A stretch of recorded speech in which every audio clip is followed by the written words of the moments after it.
There's an interesting sort of psychological aspect to this intro I was thinking about today, Ross, because, like any normal person, I recite these things in my head, and we both get real quiet before we start.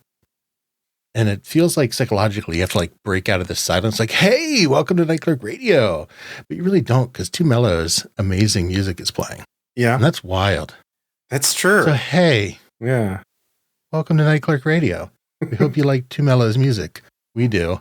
We'll start off with a little housekeeping. We had a good chat with the Discord folk, our Patreons who both support us and have linked their Discord accounts on Patreon. And we've come up with our July bonus episode. We're going to be doing something vaguely on Vaporwave and cinema. I was thinking about it a bit today, and I think there's a lot of ways we could go with that. And I don't want to like unilaterally decide one on quote air, but I definitely like the idea. And I'm curious to see what we end up with when we actually like focus our brain meats down on it.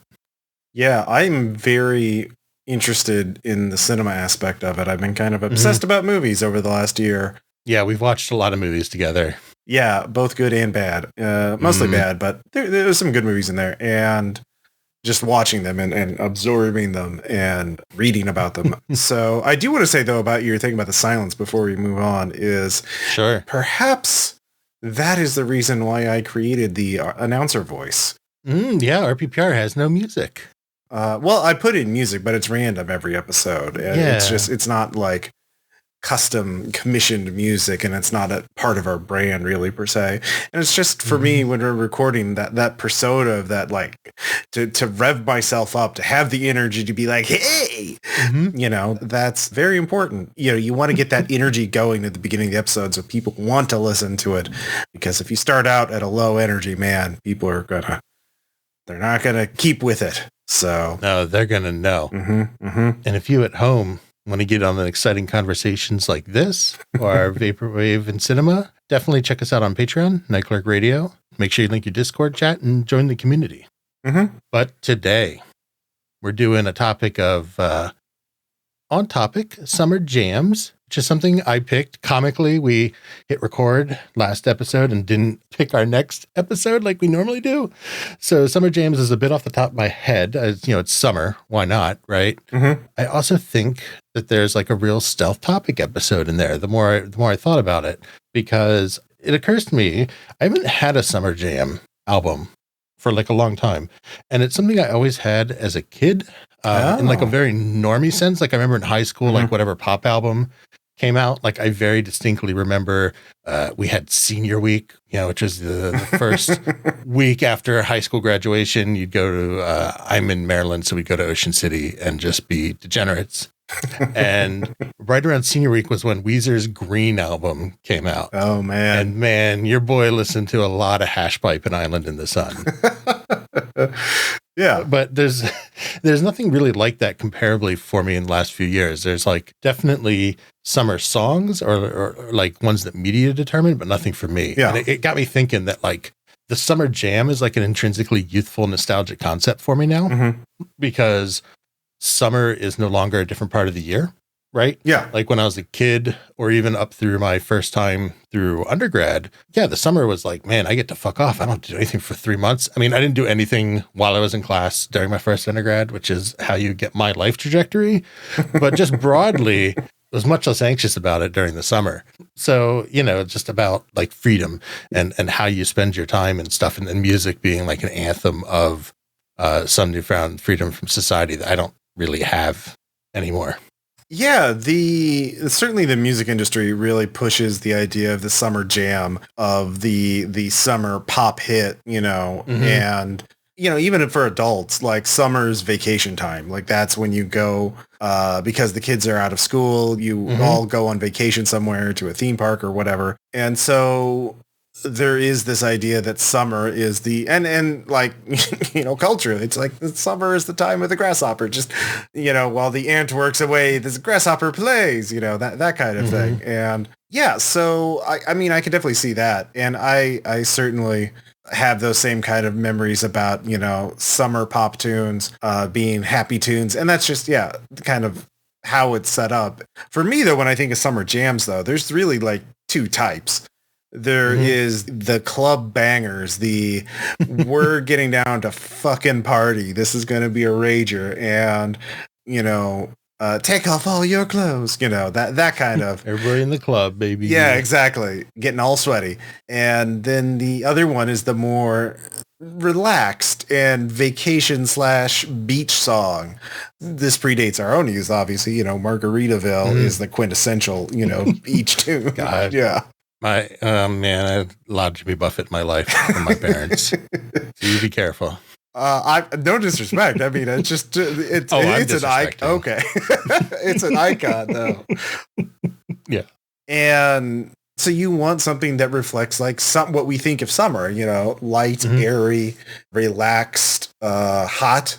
You don't want something intimidating. You don't want something too complex. You don't want to think too much. And I think the albums we chose are both reflective of that, although there is some subtle depth in both of them. Is it subtle? Yeah, well, I don't know. Yeah. 'Cause I think that's an excellent point you make about the different types of summer, because we picked very different albums. That was like my other preamble point is, my God, we picked different albums. Go ahead. I do know that, like, for me, this was also a stealth topic, but not about summer jams per se, but about Chillwave, because we have not really talked about Chillwave. It's true, I guess. Yeah. And Resonance is one of my favorite pieces of asterisk wave music out there. And Chillwave sort of is kind of a very nebulous genre, even in the world, I think, of electronic music, which is all fucking nebulous anyway. Like, people will call this synthwave or vaporwave or chillwave, or just tag it all three on Bandcamp. The genre wars are rough. Yeah. As a metal guy. Yeah. Yeah. Metal's probably, if there's one category of music worse than electronic music in terms of genre labeling, it would be metal. Yeah. So yeah, when we get to my album, I do want to talk a little bit more about Chillwave. So it's a double secret topic episode. Yeah. Ooh. All right. I guess we better get into these albums then.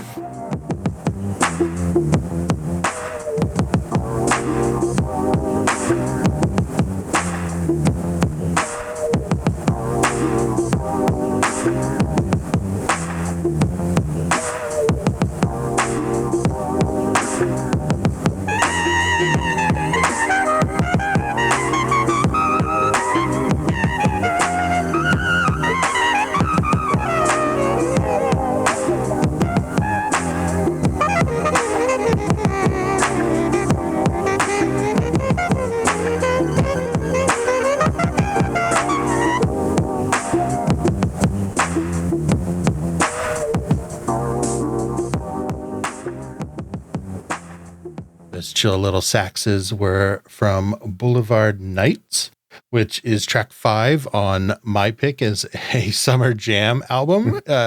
Good pick, right, gang? Right? From the hazy, distorted R&B sax samples, really makes you think of the sun. I was thinking late summer nights, man. So this is the album, just getting the artist a little bit, is Midnight Mixtape by Origami Vato, who I had not heard of. They're a Vaporwave Plunderphonics producer. I just found this kind of under recent new listings on the VHS Pop tag on Bandcamp. And I was surprised because there's actually a lot of albums under this name, but they only go back to like 2020. And they're released under a variety of names. Like some stuff is released under VHS Spectre, which is also this person's Twitter handle. So I don't know if it's producing a lot of stuff as different personas or if it's some sort of artist collective. It feels like a singular person because it's all very honed in thematically. But I don't know. So if you're out there or somebody out there knows, let me know. But I really like a lot of what I saw looking through their Bandcamp. Like there's almost, we're getting to the point of like getting into the absurdity of nostalgia, or like really overblowing it. So there's like album titles like Future Oldies and stuff, which is, it's all pure like vaporwave, or just a lot of stuff like just sampled VHS rips. Like here's a bunch of stuff made from random old VHS tapes I found. So a lot of like broken transmission type stuff, which you also hear a lot of on this album. Yeah. And then they also have a cool YouTube channel where they do videos for their songs. So one of the tracks off here, Fast Ethernet, has a music video. And there's like some older fan videos, I think, before they maybe got into making their own music. Or again, it's like a collective and somebody else is involved in video. because they have stuff. There's a video called Remorse Deckard Wave, which is melancholic music over the scene of Deckard retiring Zora from Blade Runner, which is like, I don't know, kind of funny as a Blade Runner fan that's kind of stuff that doesn't really come up whenever you hear all this like Vangelis music. Yeah. Like, oh man, it's so cool and wistful, and oh, Rachel's theme is really pretty. It's like, I don't know, there's also like this type of music like over him just fucking killing people. So I really like that sort of being brought out in a video. Yeah, some of those lesser known moments of Blade Runner. I mean, it's a long movie. There's a lot going on in it, and it's a little under 2 hours, but like I think the way people talk about it leaves out some like the abject brutality of some scenes. Yeah, for sure. Like again, it's when people think of like the soundtrack in the context of a music podcast was what I thought was interesting about it. But this album itself is pure classic, like Plunderphonics, Vaporwave. You know, there's like right down to like 90s song titles. There's like song tracks just called For You, To You Baby, which is like very Prince, like I Would Die For You. Oh, yeah. A lot of the editing is less like cutting songs up and more like Broken Transmission, where it sounds glitchy and old and broken rather than like a constant recutting and reprocessing. So I don't know. This is just, there's two things we'll talk about later, kind of why this attracted me as kind of a summer album. But what did you think? Well, I liked it. It is, I like that people are still making classic, we're saying classic already with Vaporwave, or OG style Vaporwave, you know, Plunderphonics and sort of / Broken Transmission, Signal Wave, you know, like Infinity Frequencies is still one of my favorite artists. So anybody who sort of walks in that path, I'm like, hey, I like this. So the lo-fi elements and sort of the very rhythmic looping of these plunderphonic sampled elements makes, I liked listening to it. It was good. It was, I would definitely put this on. But it's not summer, do you?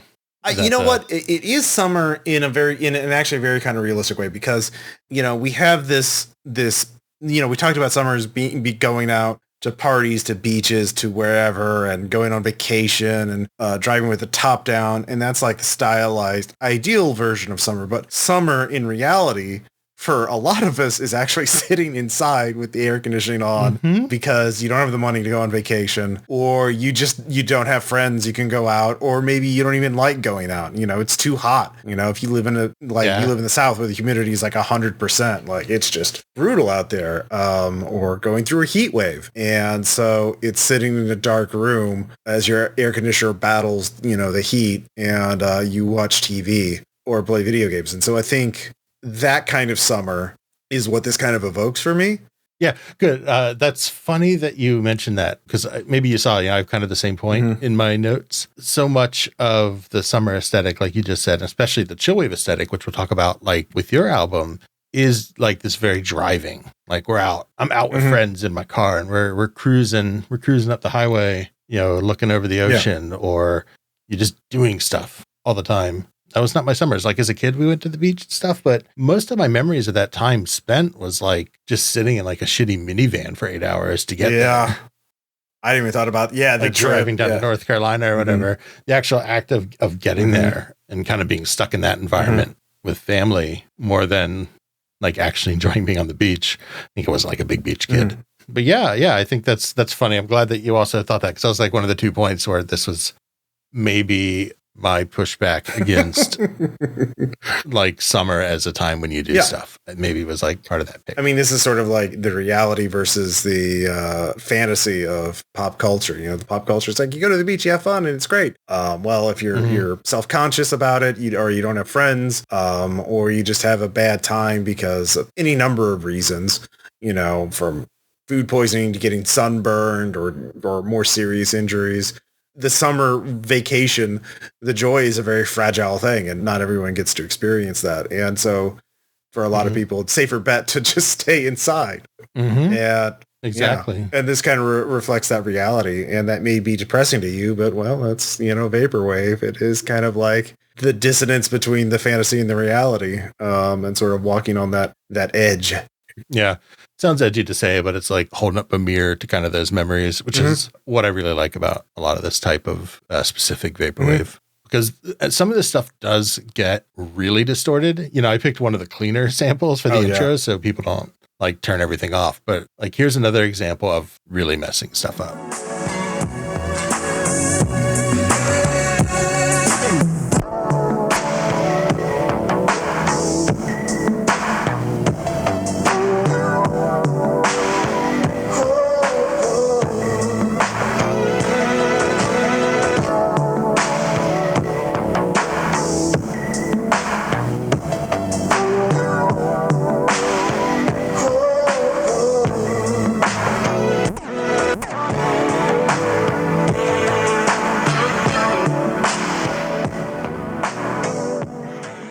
So that is from the track Fast Ethernet, which is track 6. And this is the one that I mentioned also has a music video associated with it on their YouTube channel.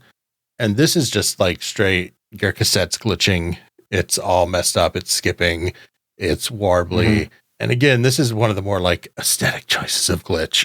Other tracks I mentioned, like For You, really sound like you're trying to like tune your radio, trying to find this transmissioning and get your summer started. And there's other tracks that also reference kind of the passive summer, I should say. Like one is called By the Glow of the TV set. That was the track I was thinking of, because that's the one that made me think about spending your summers inside, because that certainly was more accurate for a lot of my summers than, the fantasy. I really like that track as well because of the warbling of the saxophone, and the pitch shifted vocals. It's what people think of when they think of vaporwave. It's this stuff. It's like, quite fun. Yeah, for sure. A little less summer related, but broadly on this album, I really like the trend of using more like forgotten, or at least forgotten for me, 90s like hip hop and R&B sample sources more than like classic rock. And this is not anything new. Of course, like the most famous vaporwave song is a disco track. But, a lot of what other people remember is slow down reverb, some classic rock song. And I think, the use now, 10 years later, it sounds like we're so fucking later in the vaporwave history, but like 10 years now, you're seeing a lot of this more 90s hip hop, which I don't know, just feels like there's a statement there, like much like disco, just kind of remembering a group of people whose pop culture kind of contributed greatly to like mainstream culture and are sort of forgotten or not really properly respected for those contributions. So at least for me, I also like that being revived in vaporwave form where I can hear it at least. Oh, I'm glad you found this album. It was I'd not heard of this artist, and I quite like this one. And so next time I'm in the mood for some more of that signal wave, vaporwave, I'll be looking through their work. Yeah, there's a lot to pick from. Yeah, I think it's sort of funny. The hidden thing is that in some sense, another one of my summer jams are like when we did the City Girl album for Lo-Fi, that really struck me. I was talking to a friend of ours, Spencer, about that. And I just didn't want to pick a second City Girl album so quick. So I kind of just desperation went and trawled through Bandcamp, and I'm glad I did. And I used to do that more. And I really like that this podcast has me doing it more again, because you do dig up little gems. So I'm really glad I found this artist or group of artists. And I'm definitely going to check out more of their stuff. I understand if it's not summer jams to you out there, but I still recommend it. And with that, let's move on to our next album.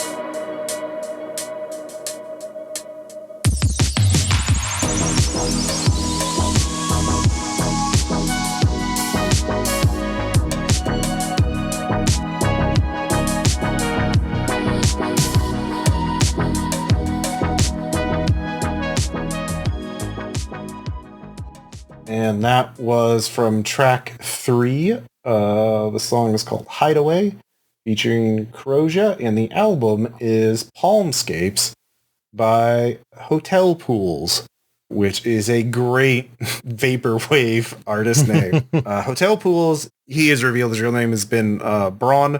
He used to be a member of Macintosh Braun, which is a Oregon-based electropop group signed to Island Records / Chop Shop Records, and a division of Universal Music Group. So this is an actual professional musician who does musician stuff. And so this is just a solo act. So this has just been, and he's produced a lot of music in the last 3 years, and he quite likes doing this. I found an interview with him where he talked about wanting his experience, his frustration of the working in the music studio system, and, making an album, having the label sit on it for years, studio interference and all these other things. And so he created Hotel Pools as a way, because he can just release albums. It's just his Bandcamp, so he can just put stuff out. And so he's released a lot of music. He's been working on this for like 3 years now.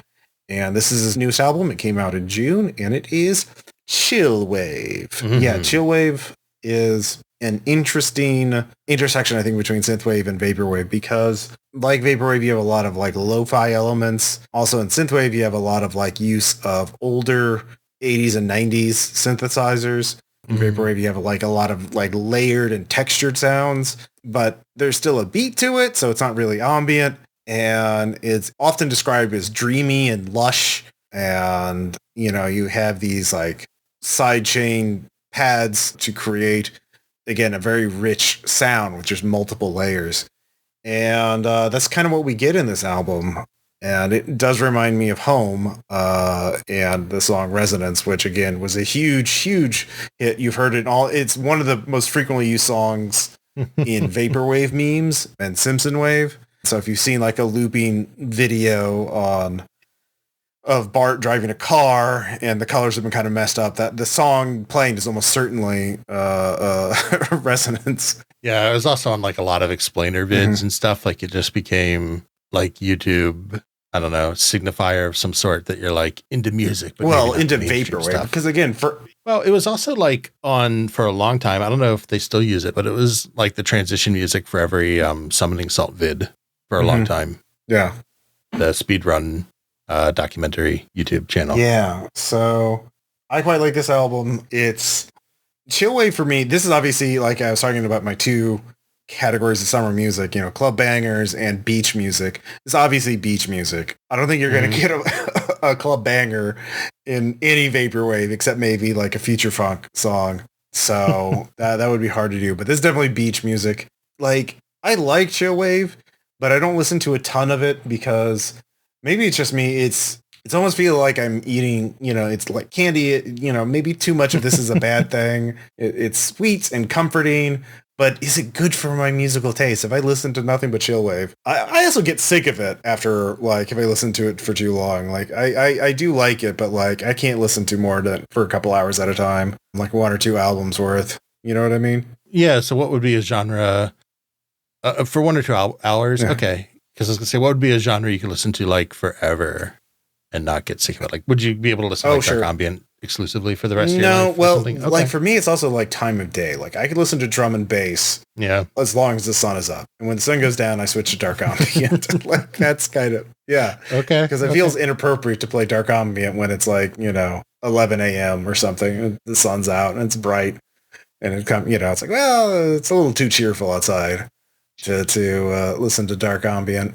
I don't know. I guess that's weird, but yeah, drum and bass is my music for getting up and doing things, driving, and just like my motivational music. So anything from Hospital Records, and I know we don't talk about it on the show, except I guess for right now. But yeah, I really fucking love drum and bass. But in vaporwave is I could listen to it anytime, so I could listen to like standard vaporwave for hours and hours and hours, especially those longer mixes that you find, or like certain streaming channels. There is one vaporwave streaming channel on YouTube that has really good curation and really good graphics where they play like it's the images of multiple TV channels or TV sets, each playing something different. But yeah, Chillwave, I'm like, I don't know. It's just like, I shouldn't be listening to it for this long. Yeah, very idiosyncratic. But some other things about Chillwave, I watched this video from Garden Sound. He had this little video that explained like what the characteristics of Chillwave are. The one good example of Chillwave is the music they use for the intro of Portlandia from Washed Out. Lots of like side-chained pads and synthesizers, and that means like when you plug it in. So my understanding of sidechain is like when you have something plugged in that only activates when something else is plugged in or active. Yeah, it's when you have an effect on a track that's triggered by activity on another track. It's one of the ways kind of have tracks interact and create like a more rich production. Another couple other things, lots of reverb to give it more space, to give it more like it's not crowded or you feel like you're just like out on the beach. It's a big open, airy kind of music. A minimalist approach, like it's not compositionally super complex, shall we say. So you stretch it out so you can relax, and it's not dense. It's not like a Baroque chamber piece, it's not like too many notes flying around at any given second. It's lo-fi, sort of crunchy, static, Let's see. So like a funky bass line is always good. Tons of layers. Again, just a rich sound. And why don't we play another one to give you another example?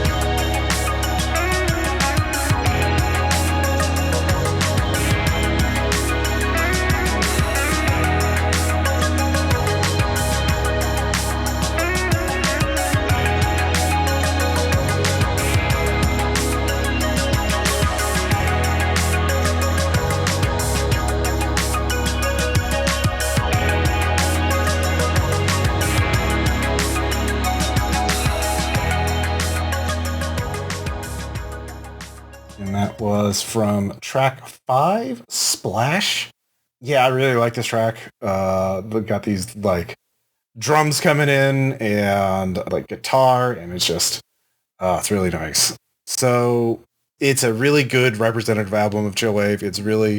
It's that nice space between like not going to put you to sleep like an ambient album, and it's not like drum and bass where it's going to like rev you up or metal or speed metal or something like that. It's that nice, happy 4/4 beat, it's I don't know. What do you think, Burke?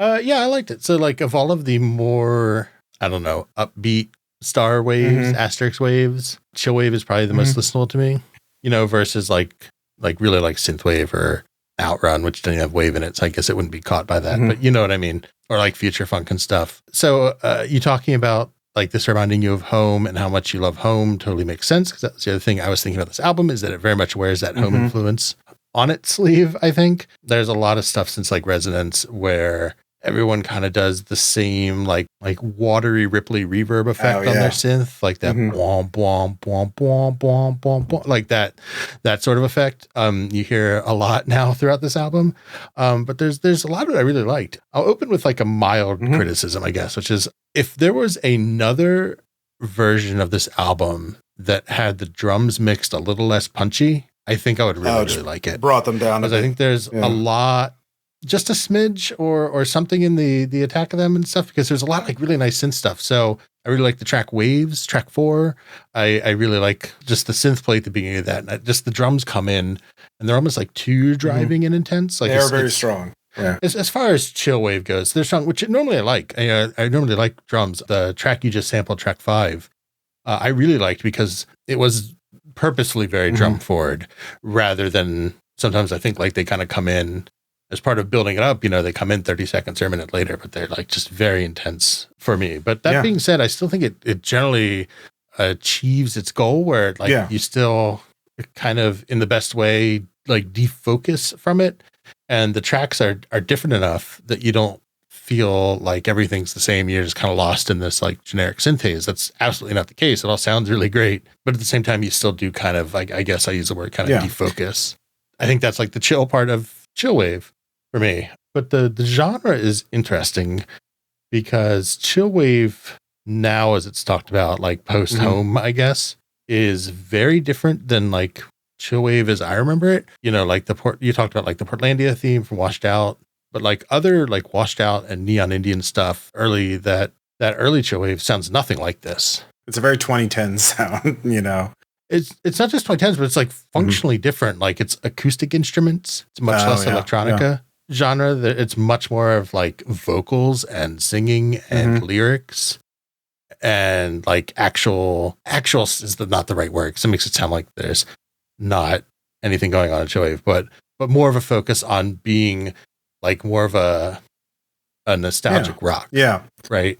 Versus now, like we've cycled back around because that sort of did breathe life into like vaporwave and stuff. And then now we've kind of looped back around into like Chillwave as electronica.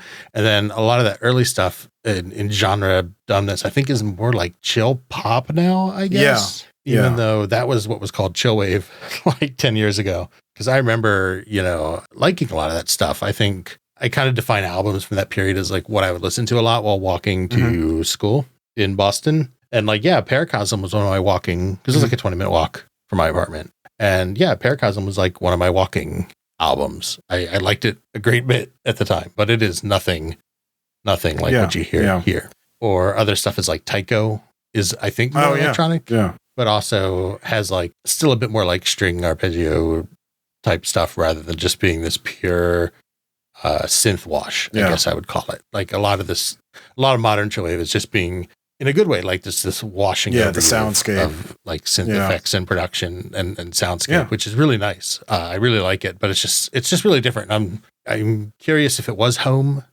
that kind of flipped that, or if there's other stuff, or how that became the case. Or I think the real answer is it probably doesn't even matter, because this stuff is all organic and like meaning comes from usage. So this is what chillwave is now.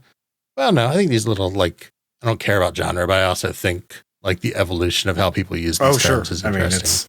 I think one of the perennial topics of this of this discussion. Like, and I don't know why, but it just feels like us being like, genre's weird, but also we're going to talk about it for 5 minutes. How else can we talk about this stuff without using labels, man? But labels are false.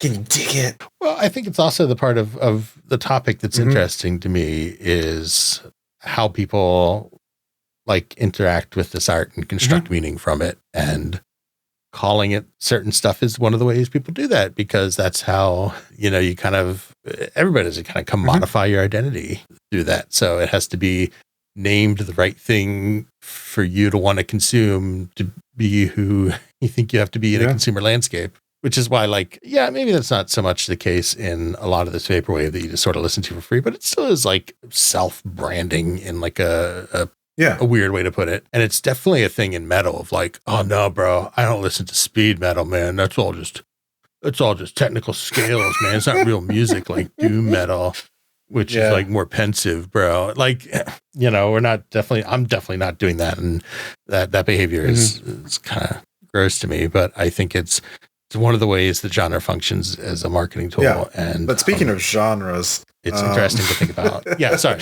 I do know, you mentioned a while ago, Outrun. I do think at some point we need to talk about that, because if there's one thing Chillwave has in common with Outrun, is that YouTube mixes of it almost always of both genres will feature it.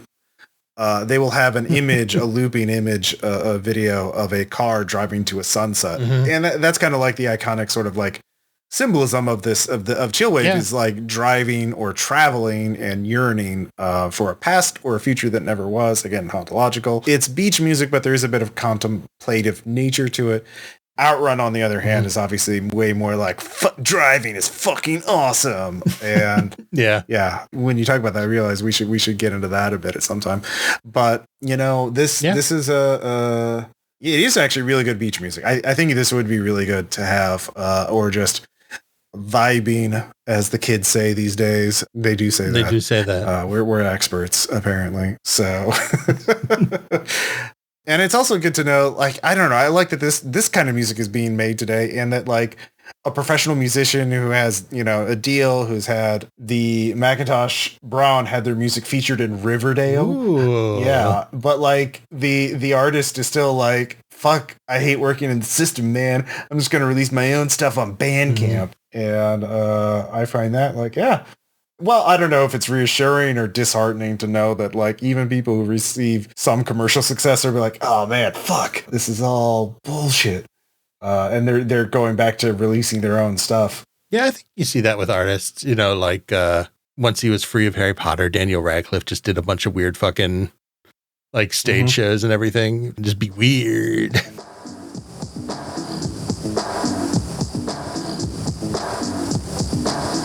Extra, read all about it. We're chilling when the weather gets warm, no doubt about it. To be cool and be somewhat respectable, pick up Pepsi in these hype receptacles. Cool cans are coming, so don't be afraid. And if you get lucky, then you might get paid. Cool cans are coming, so don't be afraid. And if you get lucky, then you might get yo, stop kicking, your pace better quicken before they run out or the clock stops ticking. not kidding.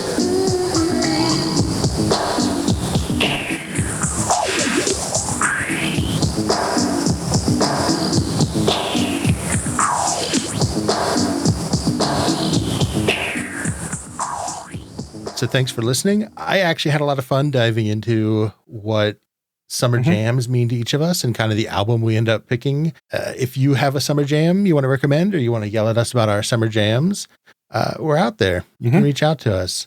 But for our next episode, we're going to be doing the music of analog horror. It's going to be a bit of a topic episode. Ross, do you want to talk about that real quick?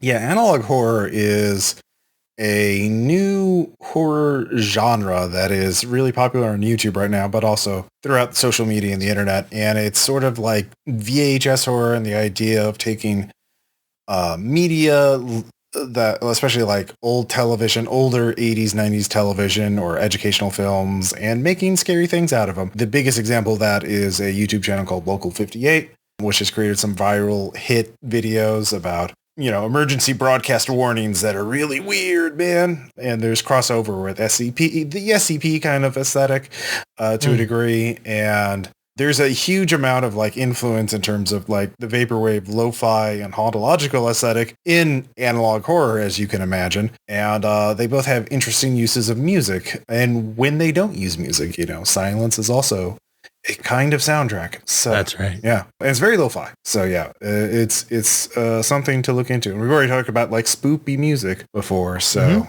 that's cool. It's my favorite type of topic episode, which is I know very little about it going in, which is just an opportunity to learn a lot.